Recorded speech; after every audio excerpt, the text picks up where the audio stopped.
All right, we're back with you as we stand by for Brother Sababu.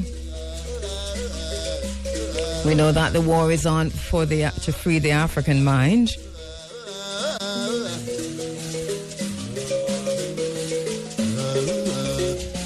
Oh, by the way, a quick aside while we wait for Brother Sababu. We understand that the goodwill, the South Africa straight-talking Zulu king has transcended, has died. We'll talk about that shortly.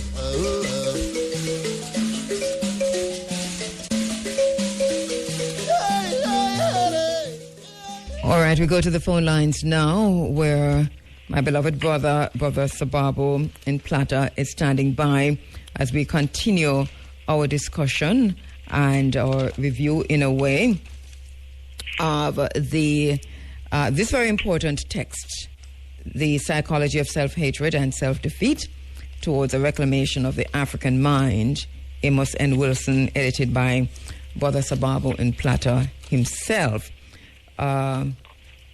If you missed our discussion on session 1, which is chapter 1, then, I think it's available. So you can always check in with us and we'll be able to assist you in getting a copy of that discussion. We're moving on now to chapter 2, which is really session 2, because this is how the book is set up. All right. And Brother Sababu is on the phone lines. Brother Sababu, of course, no stranger to the program, editor of books by Amos Wilson and co-founder of African World Info Systems. Good morning, my beloved brother Sababu. How are you? Hey, good morning to you. I'm fine. All right.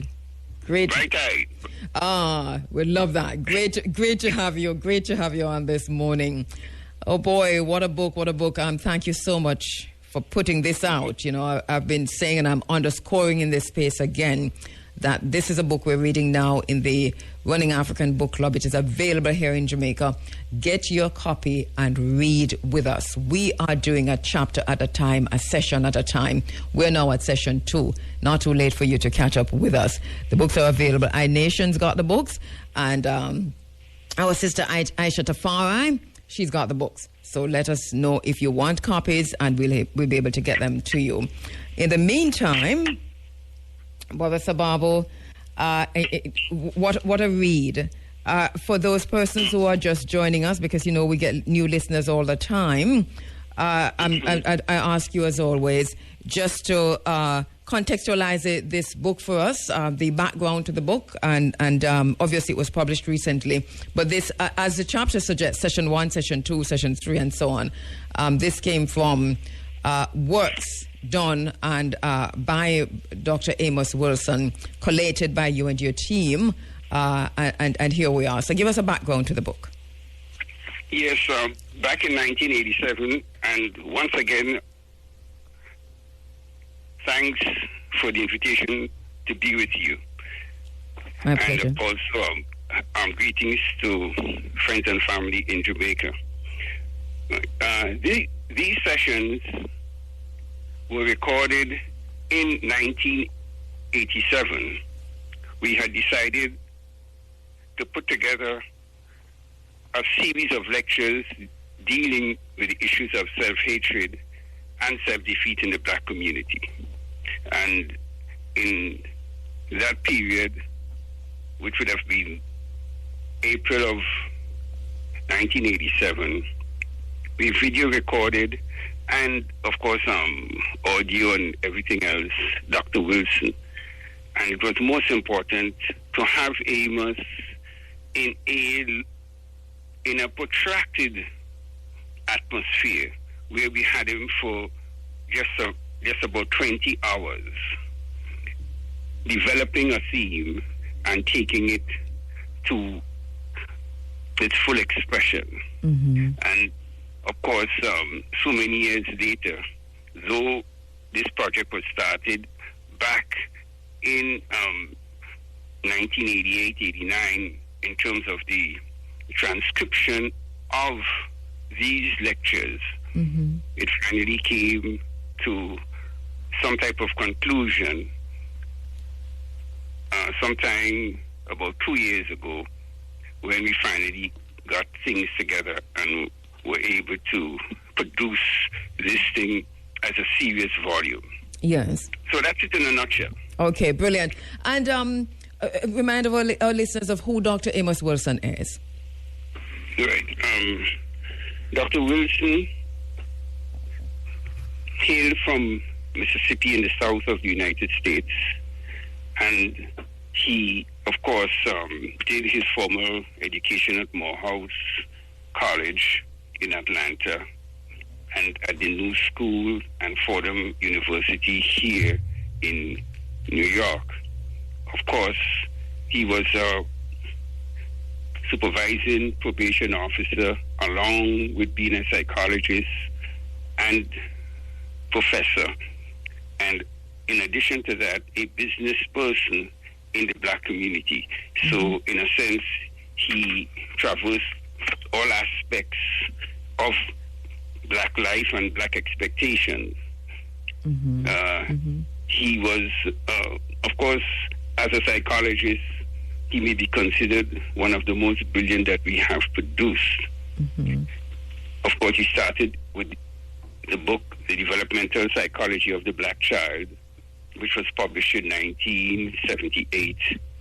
And from then on, we had that gap between publications, between this, between the developmental and his next work, which was Black on Black Violence, the psychodynamics of black self-annihilation in service of white domination. Now, these lectures actually came within that window when he would do various presentations around the greater New York, New Jersey, and, and all over the country. And this we found to be just, in a word, a seminal period when we as a community were going through an evolution, a major evolution in thought and activism. And of course, it was the heights of the crack epidemic and other things that were going on in the community.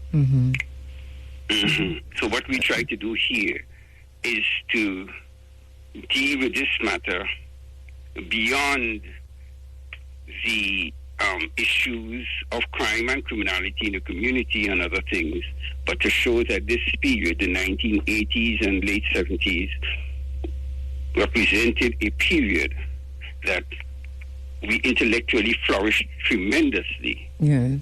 And we made major strides in resurrecting our sense of blackness and community and political activity in the struggles that we encounter here in these parts. And then later on, of course, the seminal work, Blueprint for Black Power. Right, 1995. Well, we started that actually in 1992. And we finally got it published in 1998, 3 years after Dr. Wilson unfortunately passed of a stroke. Yes. All right. Dr. Wilson, of course, a treasure to the African community, to the black community, to the Pan-African community in terms of his scholarship and his ability to identify within just our way of life and our interaction with each other, focusing that within the psychology of behavior and so on, and telling us exactly how we came to be. He talks about in this chapter that this session we're going to be focusing on now, isness on and also being and underscoring power and understanding power in a very simpler way. And so we want to get to that. But to quickly recap session 1, in which we had this discussion 2 weeks ago, which we looked at Dr. Wilson making the case throughout the text that self-hatred is not something that occurs by accident, that it is deliberately induced into the personality of people. And he speaks specifically self-hatred deliberately has been induced in the personality of black people. Inducement of self-hatred in the African psyche. Just a quick recap of that. There's some areas he looked at, for example, negating negative or negating characteristics. Yes. Associating the African with negative characteristics. Yes. Talking about the African body itself, yes. Yes. This assignation with of the African body negatively, and it first starts with the coding of the term black as to what black represents. So within a European-dominated culture, and even going back into the dictionary definitions of the 15th century, black was identified, the color black or the term black was identified with negativity, with sin, with gloom and doom and all these other things, and omen of wickedness and badness, malice and foreboding. You see? So by virtue of that, it was further now attached to us as an African people, right? And of course, the need for the people involved in our enslavement, they coming largely from a Judeo-Christian and other backgrounds, using the Old Testament, the New Testament, and other things like this to relate for purposes of the exploitation of the African body to develop Western interests, what we now call Western interests and productivity. You had to demonize some people in order to make them be enslavable. And that assassination of character is what we see over a prolonged period of 200, 300, 400 years. The oppression, the colonial, the imperialism, and aspects of church domination, each one having a hand in it to do this type of victimization and loading onto the black back, onto the back of the African people wherever we are, this type of dread.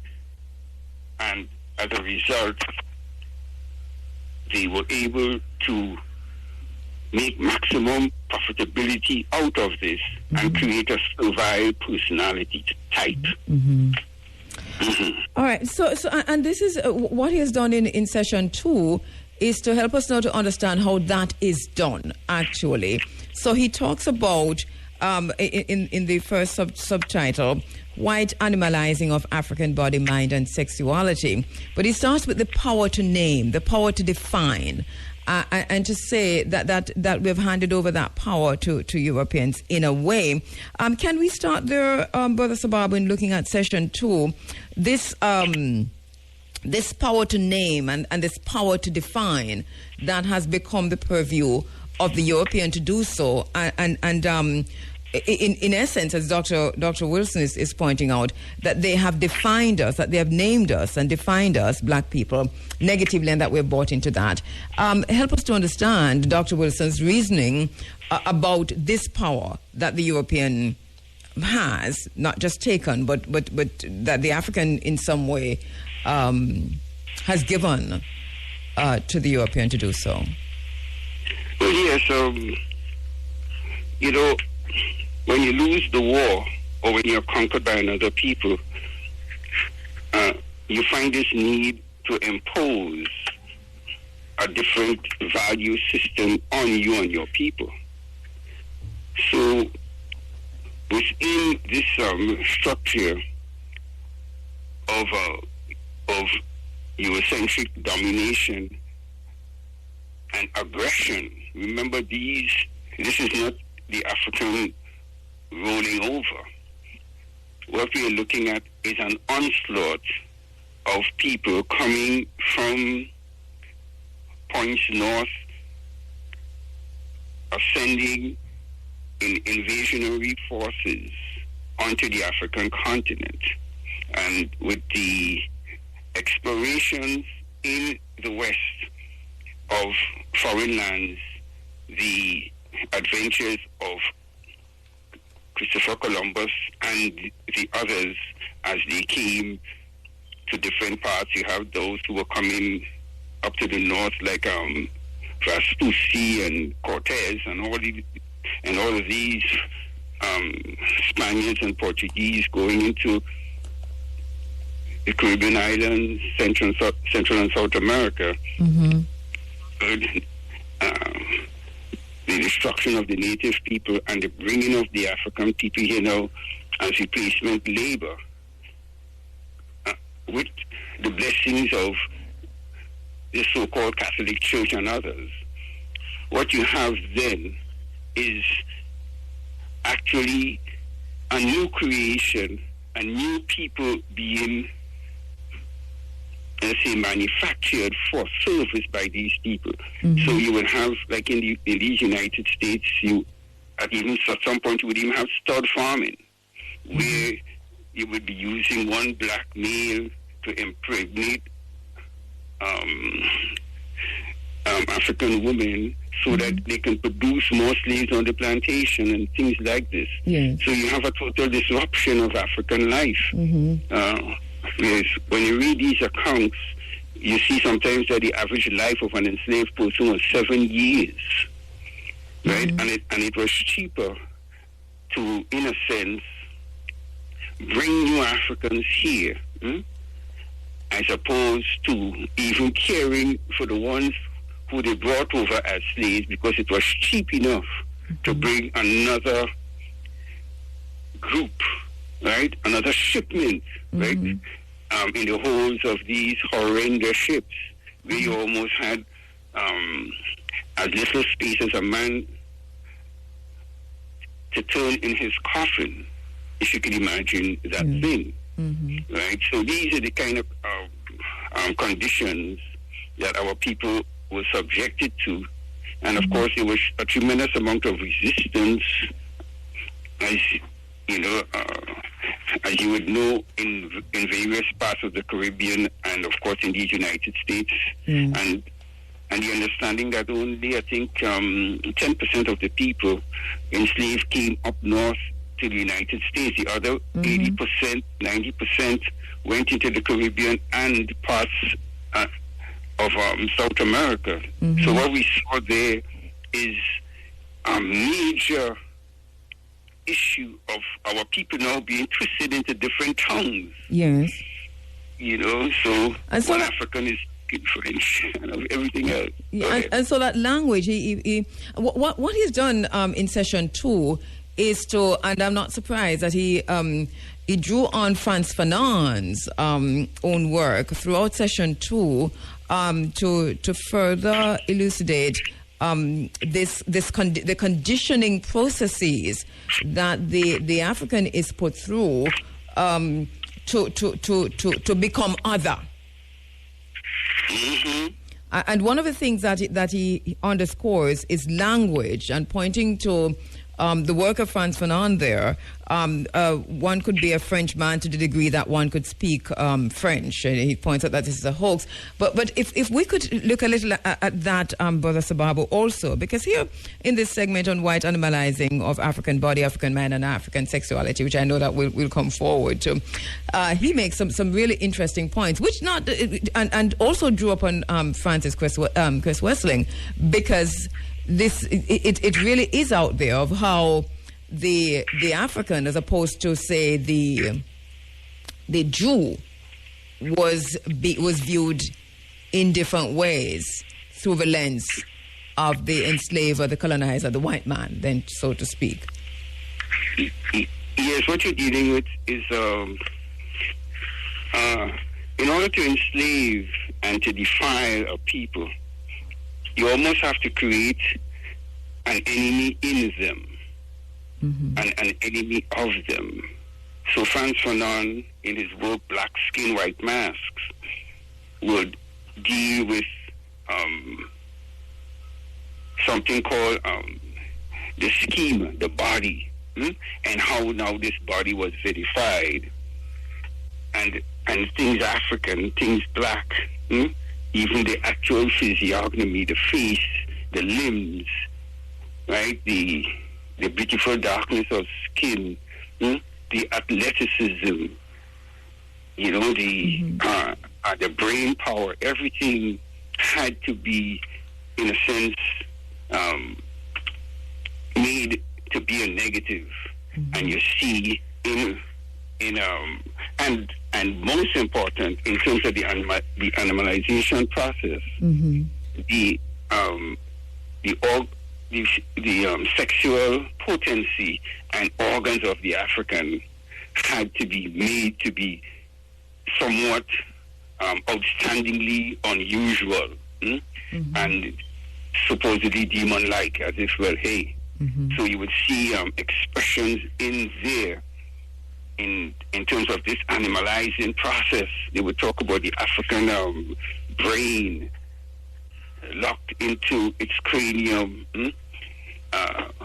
decelerating by age 18. You would even hear Dr. Van Sotomayor would talk about some of these myths that he was fed, that, you know, that the African brain shuts down at 18. You see, so therefore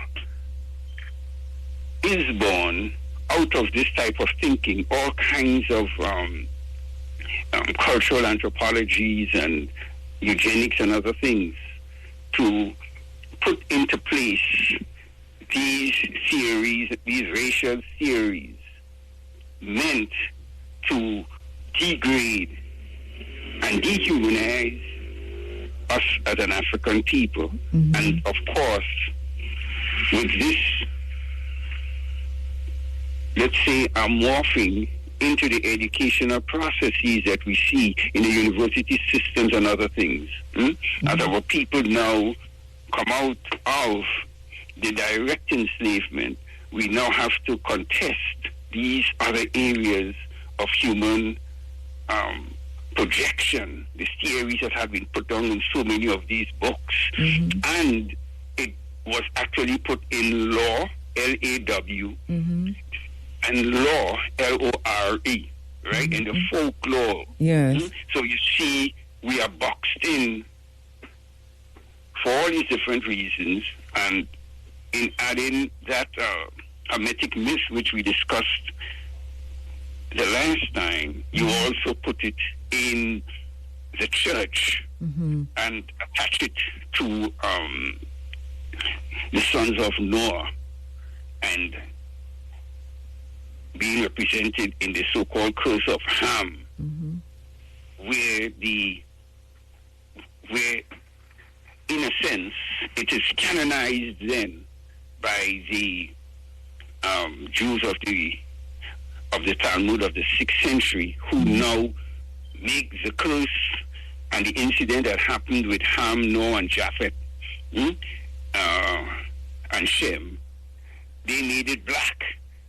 And so now you're tying the African body, the African person, to a biblical Judeo-Christian story. And now it even further entrenches the African into being not just a black body, an African body, but also a cursed body by the Creator. Of course, the Creator being the new gods, now that had been now implanted in us. Right? So we come with the white Jesus and the white this one and that one and the white Holy Family and everything else. And white now being represented as goodness in every aspect. So all the angels white, and of course, you know who will be the black one. Right. And he points out also, he talks also about moral consciousness, to build upon the point you're making, and that moral consciousness implying a kind of a schism of a black part and an opposing white part.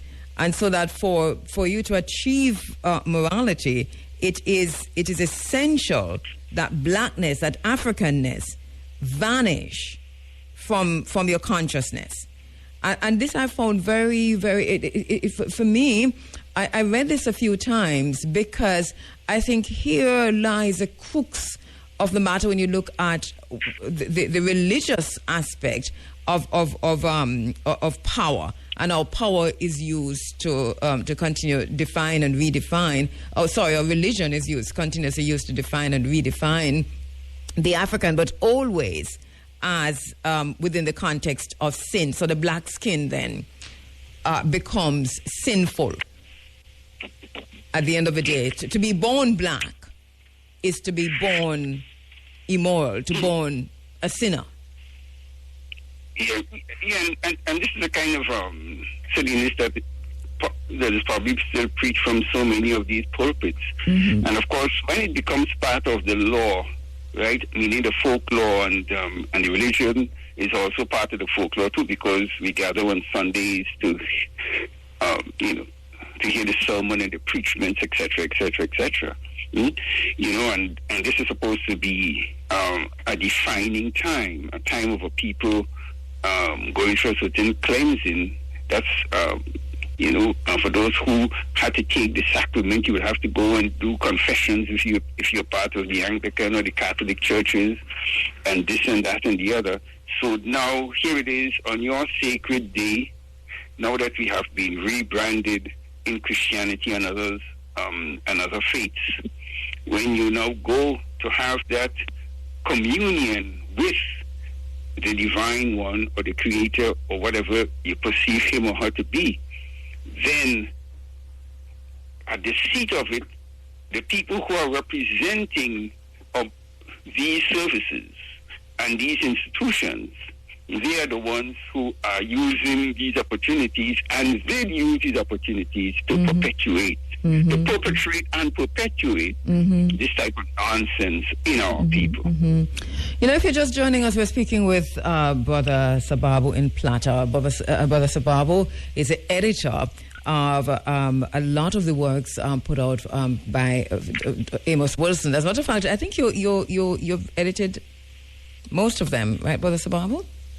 Yes, I've been there from 1989 to the present. And the latest one we're talking about is the psychology of self-hatred and self-defeat towards a reclamation of the African mind. So bear in mind that that's always where we're going, towards a reclamation of the African mind. It's a war to free the African mind. We recognize that we're in that space, and so we're going through a text that you have been reading in the Africa Forum, the Running African Book Club. We're going to take a quick break and come back. But just when we come back, Brother Sababu, I wanted, and just so listeners know that you're speaking through. We have asked you to speak, use the mind through and the mouth of Dr. Amos Wilson. And to help us to understand this particular work, which I think is really critical to our own freedom.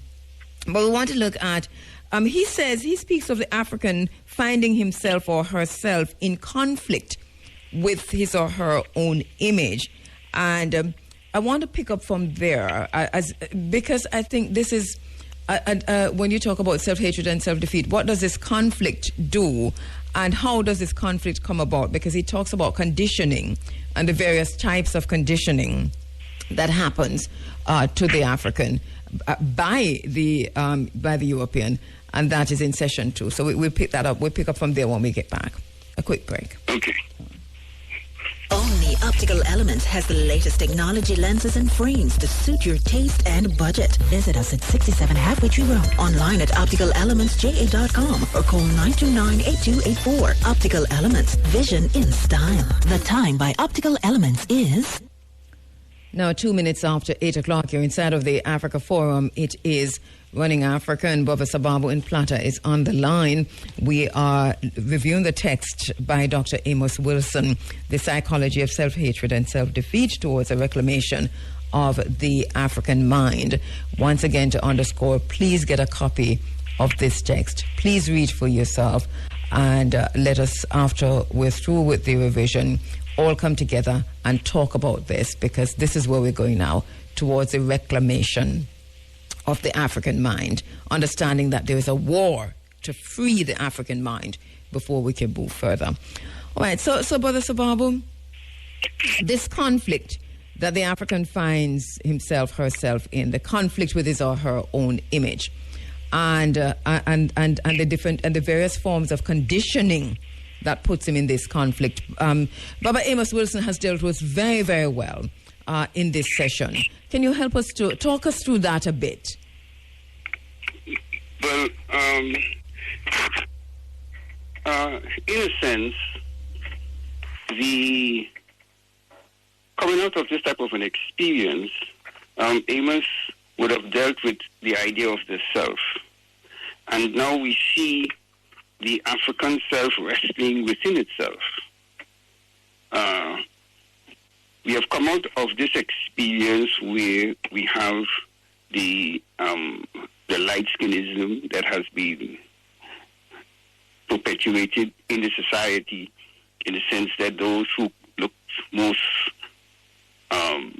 closely like the dominator were rewarded. So you find a built-in caste and class system being erected. And within that, too, you have different personalities being created.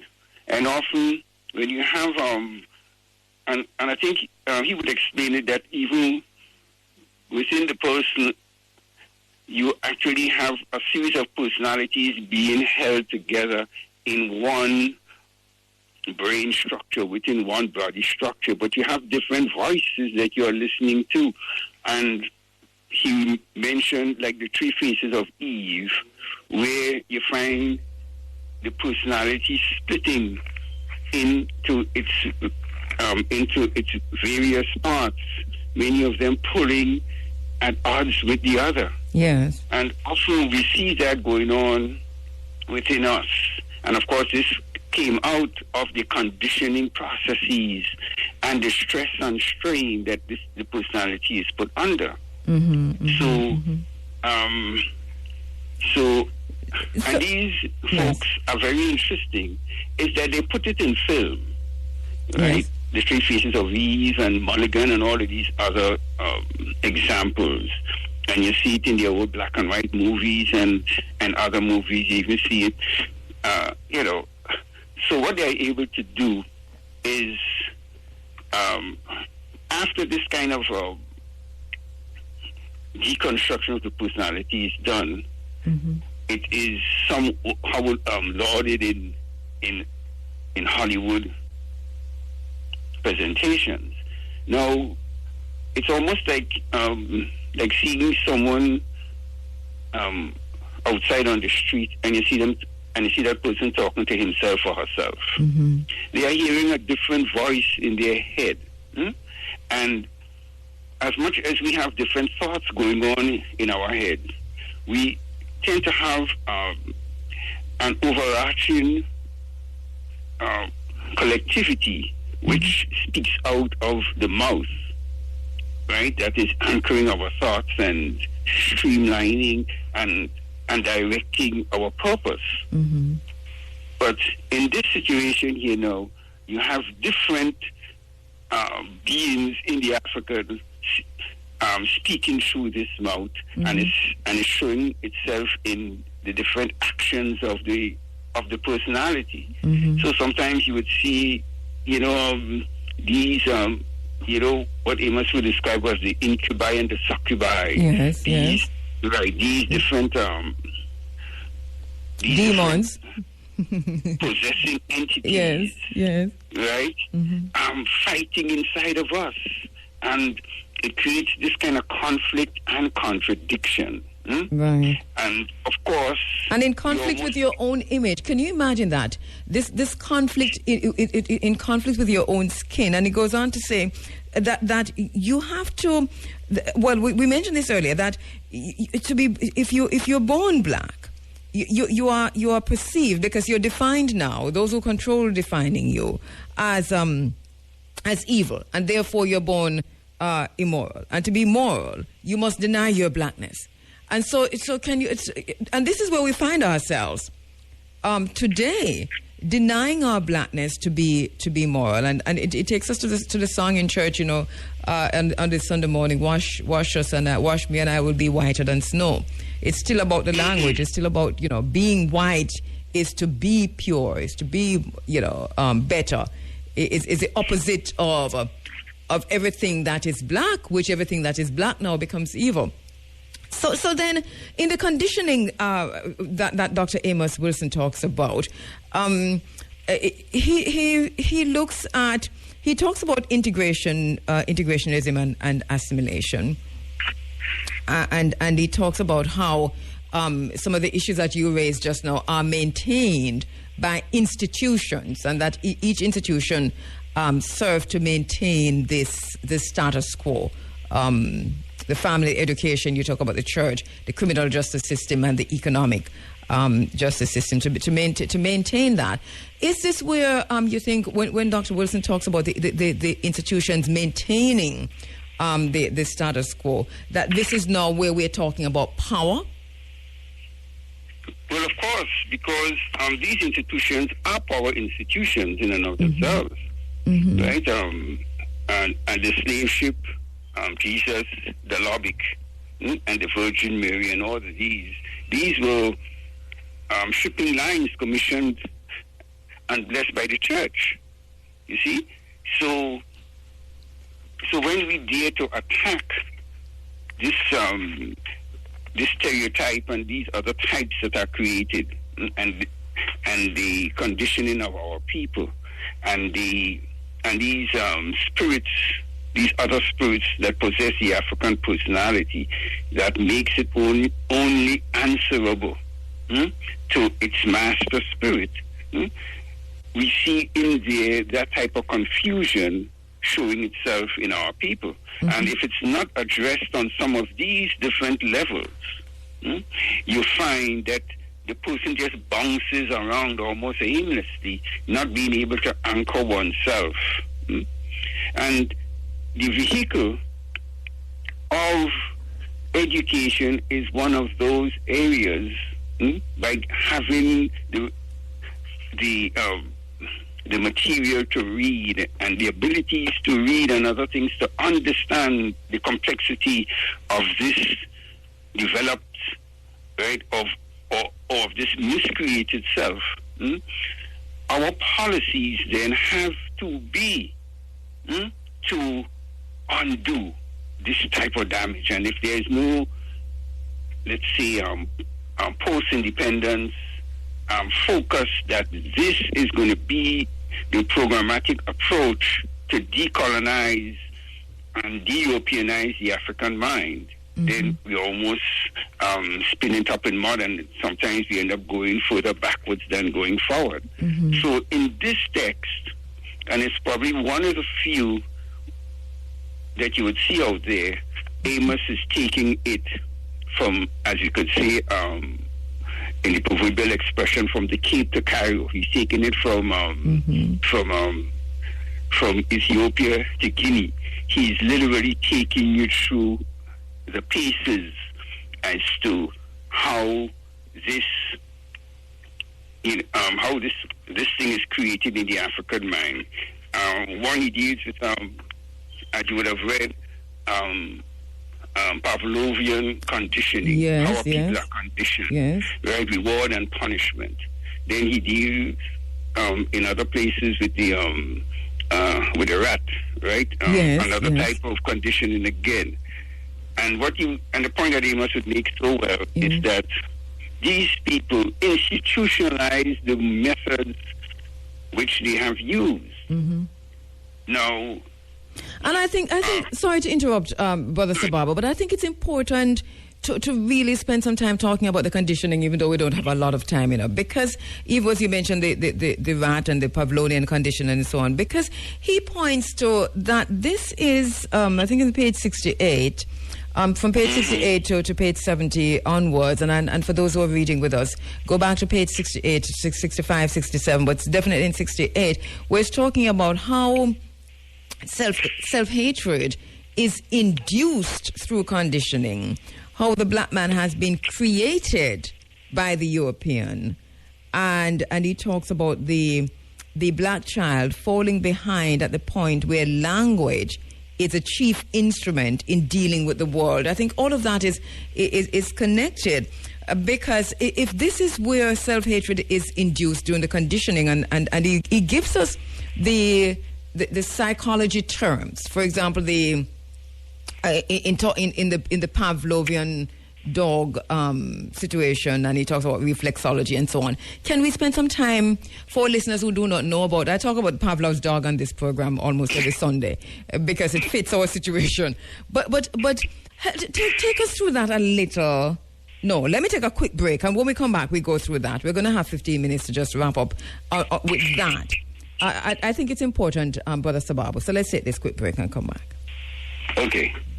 All right, we're back with you inside of the Africa Forum. It's Running African. Brother Sababu in Plateau is the editor of most, if not all, of Dr. Amos Wilson's work. Has also edited The Psychology of Self-Hatred and Self-Defeat Towards a Reclamation of the African Mind.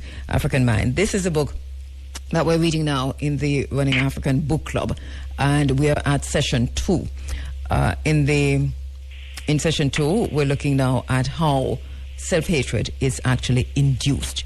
So, Brother Sababu, Dr. Amos Wilson points us now to how self-hatred and self-defeat are induced into the African, how the African is, and he uses the word, is created. So created twice, if you will, then. In the beginning, creation by God, if you're going through the religion, and then on the other hand, created by or recreated by the European. And this is interesting because it takes us through the processes now of conditioning, Pavlov dog, reflexology, and so on. So help us to understand that, please. Well, the fundamental to it is really reward and punishment. And, of course, in the Pavlovian conditioning, the entity, whether the dog and with Skinner, B.F. Skinner, the rat, is rewarded with certain treats or food, right? If it does a particular type of action. So it runs the maze, and then it may be, and it taps and it doesn't get food, or in the case of the dog, you would see in some cases where this dog is shocked with electricity, and there's a light that keeps flashing, and of course, every time the light comes on, every time the dog is shocked, the light comes on. So the dog gets this shock, and ultimately, you will just flash the light, and the dog responds.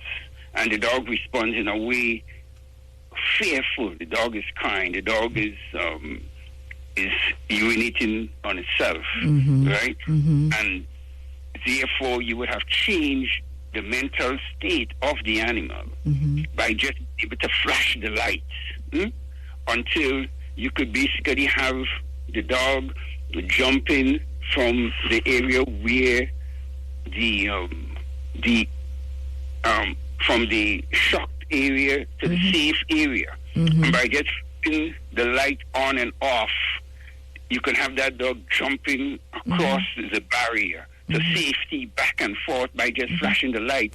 And that is there is no electrical stimuli. Right.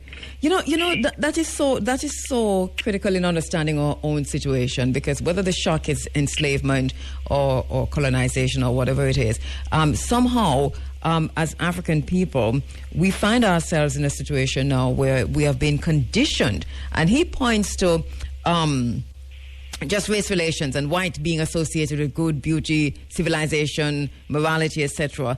In this Pavlovian message or in the reflexology message, where pain is connected with the image. And he says the individual instinctively reacts to his blackness with withdrawal, so that the stimulus or the stimuli whatever that is, are we to understand that the institutions are such as the church, the education institutions, the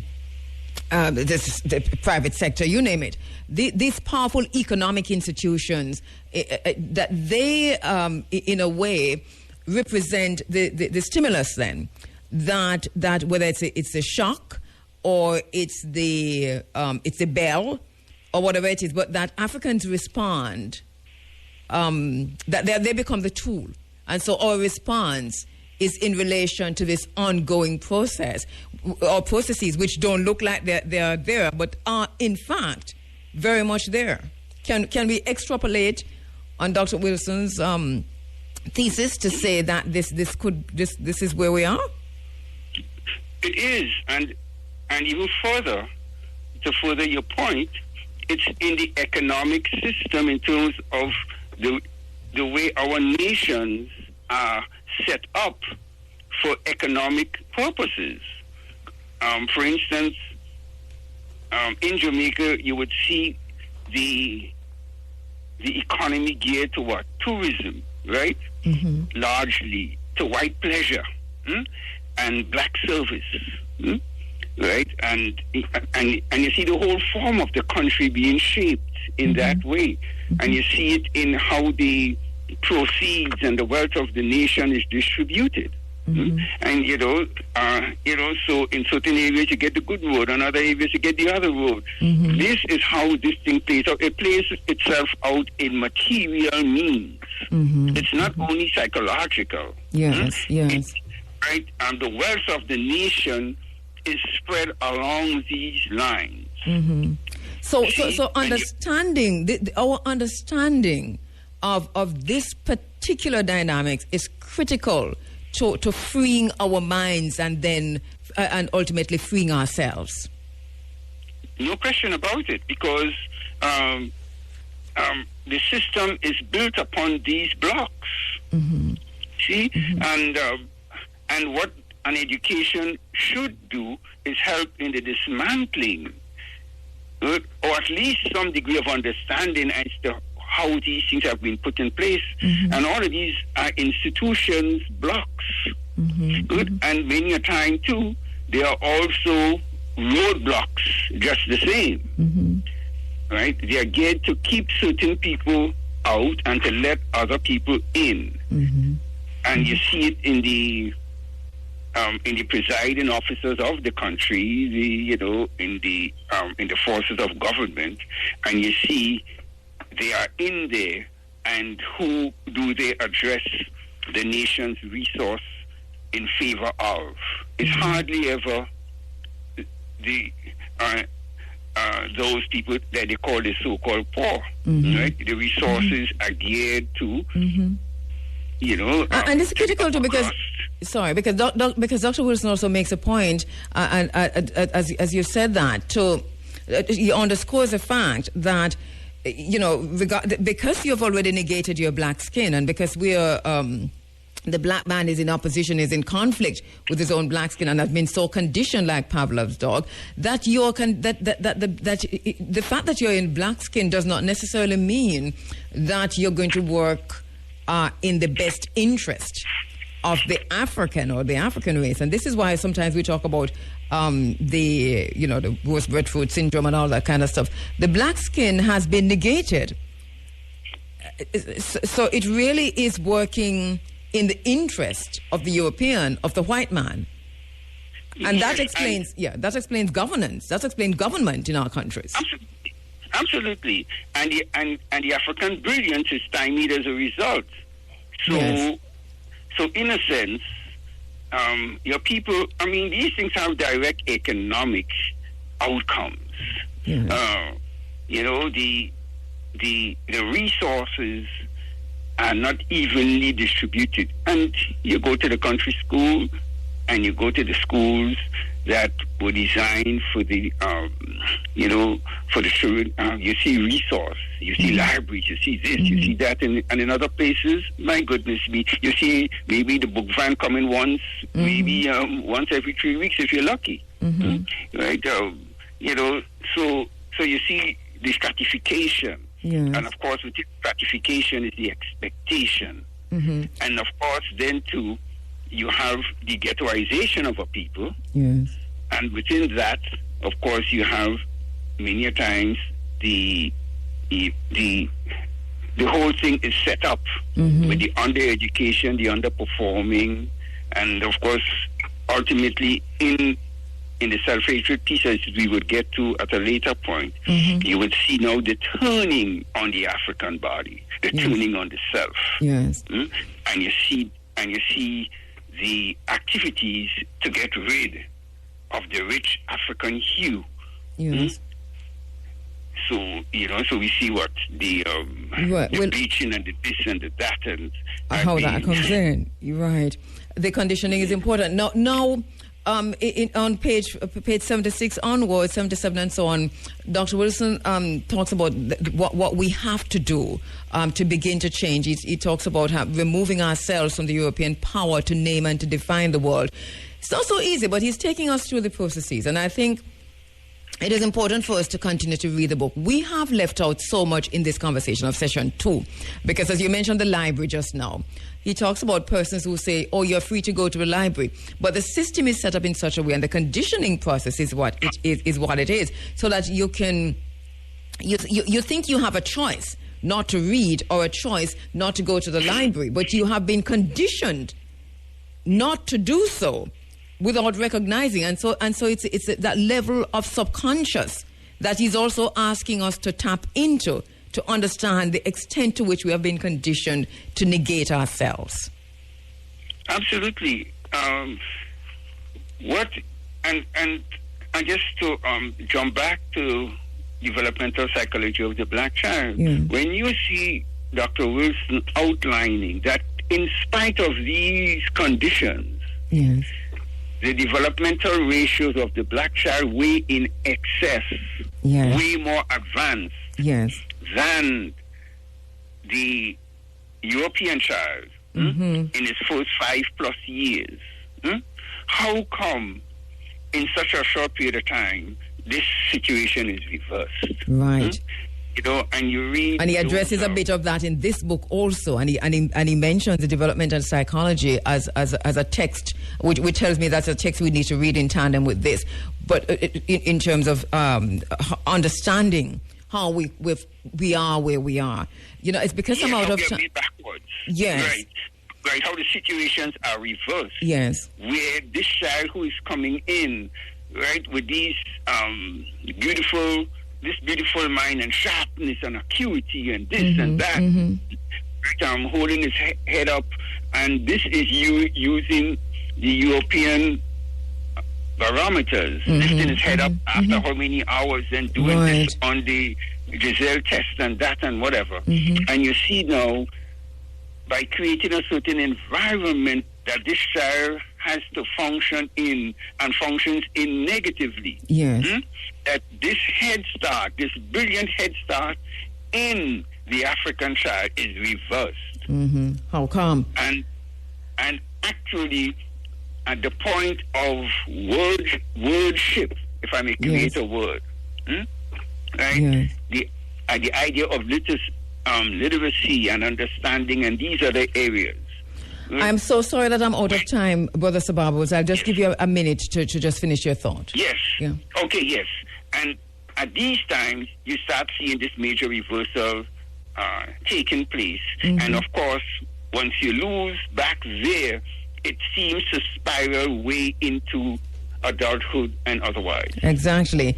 Dr. Wilson is really saying to us, he's really putting us online and putting us on notice. Pay attention. And he's saying to us, get in touch with yourself. There's no escaping from our Africanness once we have read this. Thank you so much, Brother Sababo. We'll continue with session 3 next time. I really appreciate you. Want to let you know that publicly because we've said this privately. But thank you so much for your patience and for your time. And it's always an honor to be of service for you. Yes, thank you so much. Okay. We're standing by for the Supreme Ventures draw. But you're going to have to read this book. And if you have the book now, go to page 76 or 75, 76 and go ahead and read through where Dr. Wilson is saying you have to remove from the European the power to name and define the world.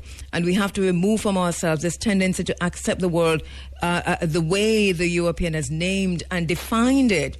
That power has led him to abuse us as a people, to relate to us in terms of his judgment and as if he's some sort of God, acting like the Old Testament God. He punishes, he slays, and he destroys us as well.